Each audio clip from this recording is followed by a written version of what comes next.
Welcome back to the interview, everyone. So today we have the amazing and phenomenal Janice Sung. Yay! I'm so excited for this interview.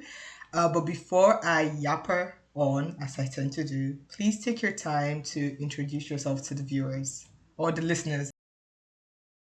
Hi, my name is Janice, and I live in the countryside of British Columbia with my partner, our dog, and two cats. I've been painting since I was 7. I started off with watercolors, and as a kid, I grew up being very creative, and I wanted to do like everything from like fashion design, toy making, toy designing, and of course, a painter. And anything that just let me express myself through art and design, I wanted to do. And exploring each of those dreams helped shape the artist I am today. I love that because I can relate. Like when I was a kid as well, I wanted to do everything, right? It's just you're just so inspired and you wanna do like a little bit of everything. But thank you so much for sharing your journey and your background. Can you tell us a bit about like your um, artistic background specifically? Because I know you went to art school for animation. Can you just share a bit about that and the journey like behind that? Yeah, so I went to Sheridan College and studied animation for 4 years. And I chose that field because I always dreamt of being a background painter, because I grew up watching a lot of classic Disney and Ghibli films. But however, by the time I did graduate, traditional background painting wasn't really in demand. So I went into being a concept artist, a digital painter for almost a year at a animation studio in Toronto. And while being there, I would often see a lot of artists online making a living being an independent artist.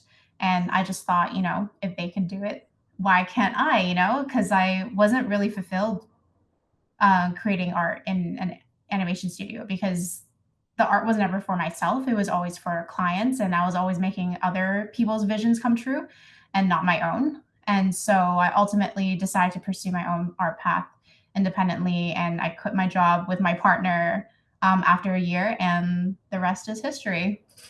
I'm so glad you decided to make that decision because as I mentioned earlier, I've been following your work since 2017 and you've been one of my biggest inspirations, your paintings and your skill level in like all the different mediums. Like I'm just amazed at how skilled you are in like watercolors, digital art. Like it's phenomenal. Every time I see your work, I'm just amazed by the range of your skills.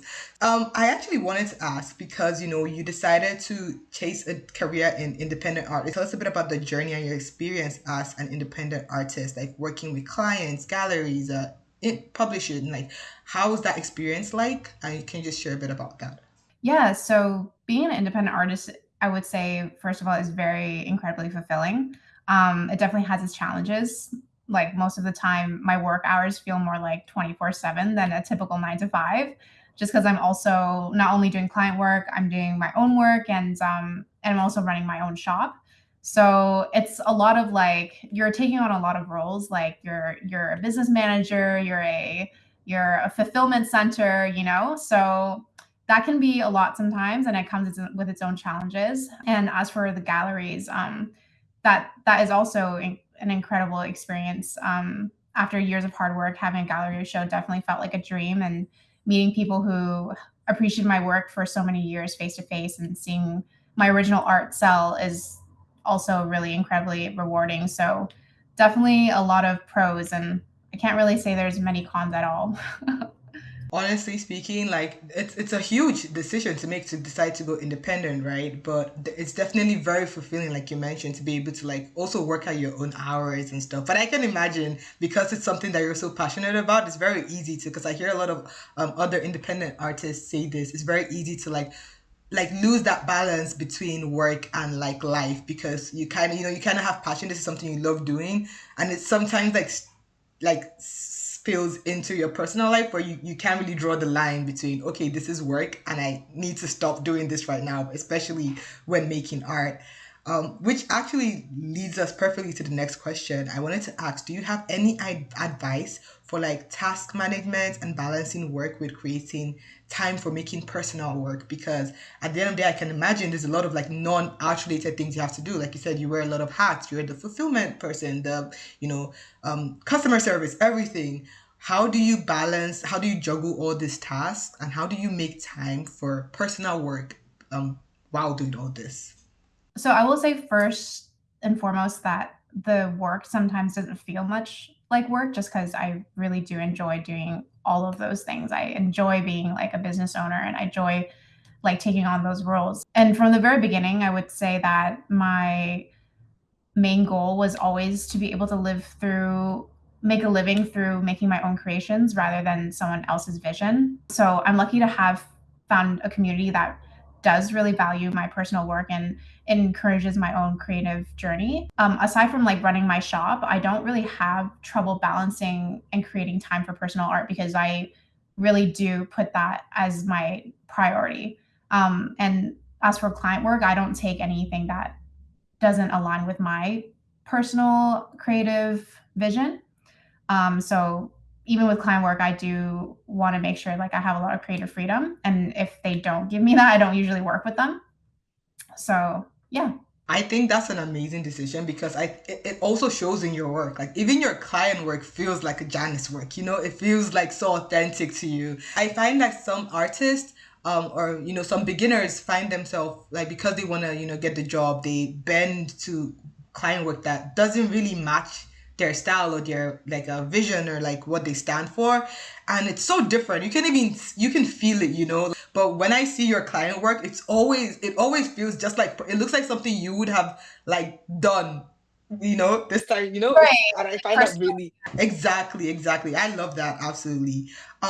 So yeah, talking about like your career, I want to know more about your personal work, like your inspirations. Can you share some of your inspirations? What inspires you? Like, how do you come up with ideas for your work? Because your work is just so stunning, and there's such a range in like how you depict women, and like, can you share some of your inspirations and how you channel that into your work?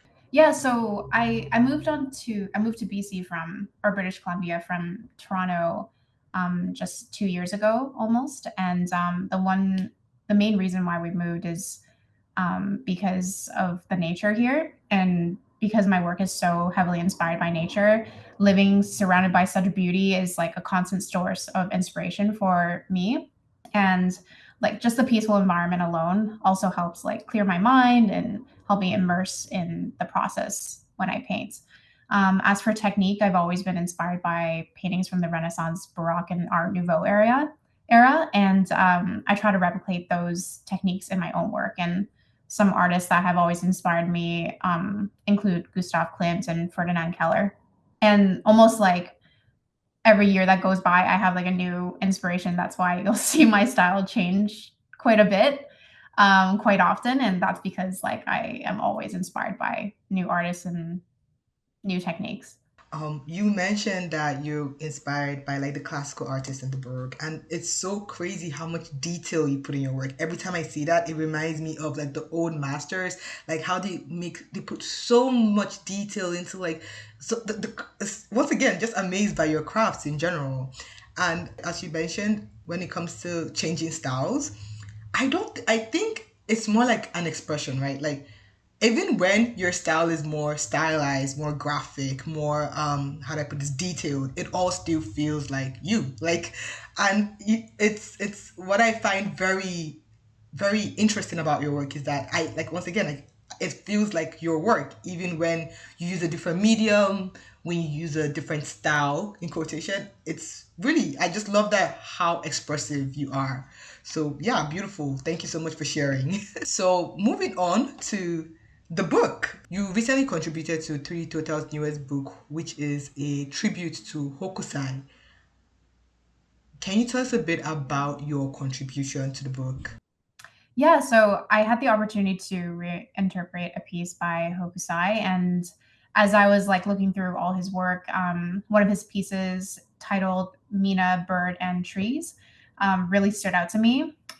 Mostly because the composition itself was. I mean, I love all of Hokusai's compositions. I think that's what really makes his work stand out. Definitely, But definitely. aside from that, were like the quirky faces on the fruits, and I thought that was so cute and added such a unique and almost playful touch that was unexpected from Hokusai.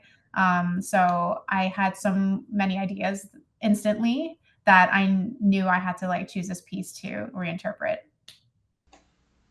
I think Hokusai's work is very. I think you're one of the fitting artists to like reinterpret his work because of, like I said, the balance between like his work is very bold, very graphic, and your personal work you also incorporate a lot of graphical elements. So it was really nice to see how you chose to like channel that into your own work and your own interpretation. I absolutely love that. Can you tell us a bit about the workflow? How was the workflow like for creating that piece? So I knew that I wanted to keep that, the the vintage look or like that feel of like a vintage print, like as since like Hokusai's work is very heavily line work based, I wanted to keep that in my own work, and I also wanted to use watercolor to create that like washed out effect. Yeah, and I had a lot of fun exploring with the faces because I knew I could put my own take on it and my own style in it. So I went with like these big eyes, small nose, and cute like shaped heads, and yeah, and the rest was just kind of like going with the flow and trying to keep like the essence of Hokusai alive. Absolutely beautiful. I love, love, love, love, love the final. It's like so gorgeous. I'm sure everyone who gets a copy of this book is gonna be amazed because there's so many phenomenal artists featured in this book. Before we leave, I wanted to ask, what general advice would you have for artists, aspiring artists who would like to, one day be in your shoes, one day maybe go independent full time?